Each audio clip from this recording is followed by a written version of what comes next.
ദൈവനാമം മഹത്വപ്പെടുമാറാകട്ടെ. എല്ലാവർക്കും നല്ല പ്രഭാത സ്നേഹവന്ദനം. വീണ്ടും വരുന്ന കർത്താവായ യേശു ക്രിസ്തുവിന്റെ നിസ്തുല നാമത്തിൽ സ്നേഹവനം അറിയിക്കുകയാണ്. സൗത്ത് കേരള സെക്ഷൻ്റെ ഈ മനോഹരമായ ഈ പ്രഭാത ധ്യാനത്തിലേക്ക് ഈ മിഷൻ 7 നിങ്ങൾ കേട്ടുകൊണ്ടിരിക്കുന്ന എല്ലാവർക്കും, കണ്ടുകൊണ്ടിരിക്കുന്ന ഏവർക്കും ഒരിക്കൽ കൂടെ നിങ്ങളുടെ സ്വാഗതം, ഉപരി ക്രിസ്തയേശുവിൽ സ്നേഹം അറിയിക്കുകയാണ്. ഇന്നത്തെ നമ്മുടെ ചിന്താവിഷയം അവസാനിക്കാത്ത ഭാവിയെ കണക്കാക്കി പദ്ധതി ആസൂത്രണം ചെയ്യുക.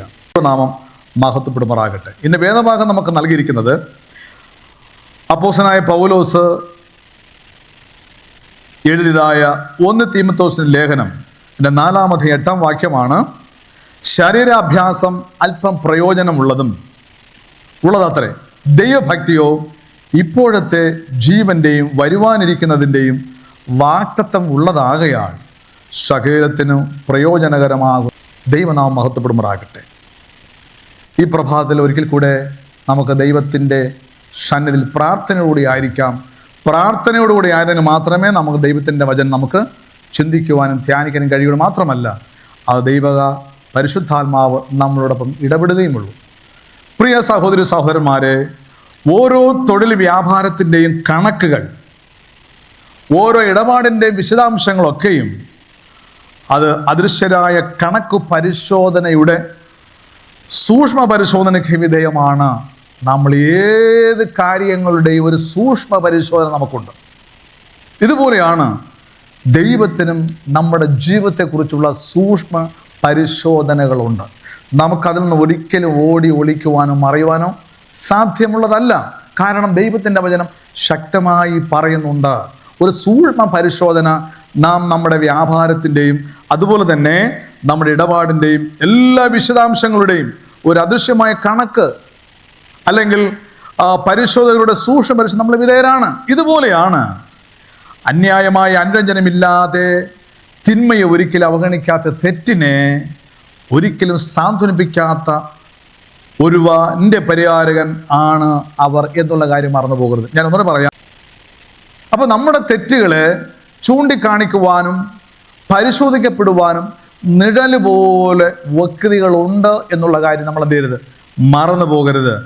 അതിനേക്കാൾ ഉപരിയായി അവസാനിക്കാത്ത ഒരു ഭാവി നമ്മുടെ ദൈവം നമുക്കായി വാഗ്ദാനം ചെയ്യുന്നു. അതൊരിക്കലും ആർക്കും നശിപ്പിക്കാൻ കഴിയത്തില്ല. ആ അവസാനിക്കാത്ത ഒരു ഭാവിയെ നമ്മൾ വിശ്വാസ കണ്ണുകളാൽ നോക്കി പാർത്തുകൊണ്ട് വിശ്വാസത്തോടെ യാത്ര ചെയ്യുന്നൊരു വ്യക്തി ജീവിതത്തെ ക്രമപ്പെടുത്തും. ഭാവി പരിപാടികളെ അല്ലെങ്കിൽ ഭാവി പദ്ധതികൾ നമ്മൾ എന്ത് ചെയ്യും, ആസൂത്രണം ചെയ്യും.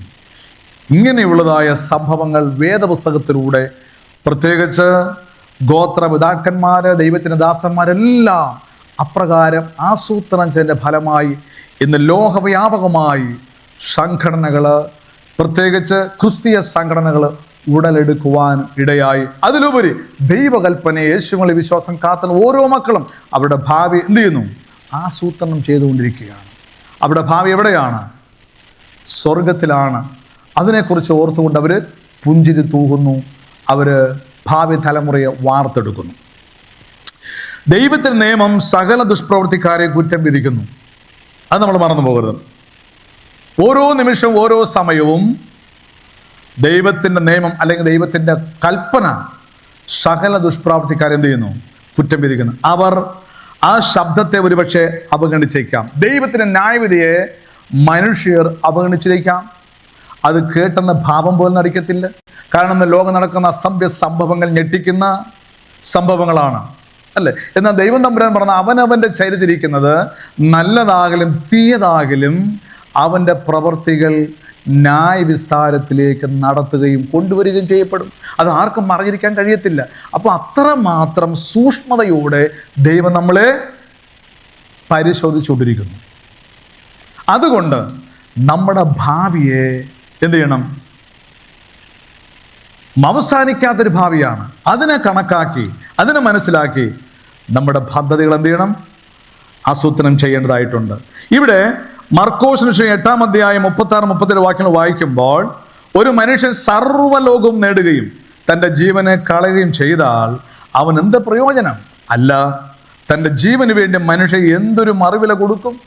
നമ്മൾ ചിന്തിച്ച് നോക്കിയേ. ഇതെപ്പോഴും നമ്മൾ വായിക്കുന്ന വേദഭാഗമാണ്, നമ്മുടെ പ്രസംഗ വിഷയത്തിലൊക്കെ ഉൾപ്പെടുന്നതാണ്. അപ്പോൾ ന്യായവിധിയിൽ അത് അവർക്കെതിരെ സാക്ഷ്യം പറയുന്ന ഒരു അണയ്ക്കാനാവാത്ത അഗ്നി അത് ഒടുവിൽ ആത്മാവിനെയും ശരീരത്തെയും ദഹിപ്പിക്കും. ചെയ്തു പോയ, പറഞ്ഞു പോയ, ചിലപ്പോൾ നമ്മുടെ ഭാവിയെ കെട്ടിപ്പിടുക്കാൻ കഴിയാതെ മറന്നുപോയ നിമിഷങ്ങളെല്ലാം ദൈവത്തിൻ്റെ ന്യായവിധിയിൽ ഒരുപക്ഷെ കെടാത്ത ആ അഗ്നിയിൽ നമ്മുടെ ആത്മാവിനെയും ശരീരത്തെയും ദഹിപ്പിക്കുവാൻ ഇടയായിത്തീരും. അതുകൊണ്ട് വളരെ സൂക്ഷിച്ച്, വളരെ സൂക്ഷ്മതയോടെ നമ്മുടെ ഭാവി എന്ത് ചെയ്യണം? നമ്മൾ ആസൂത്രണം ചെയ്യേണ്ടതായിട്ടുണ്ട്.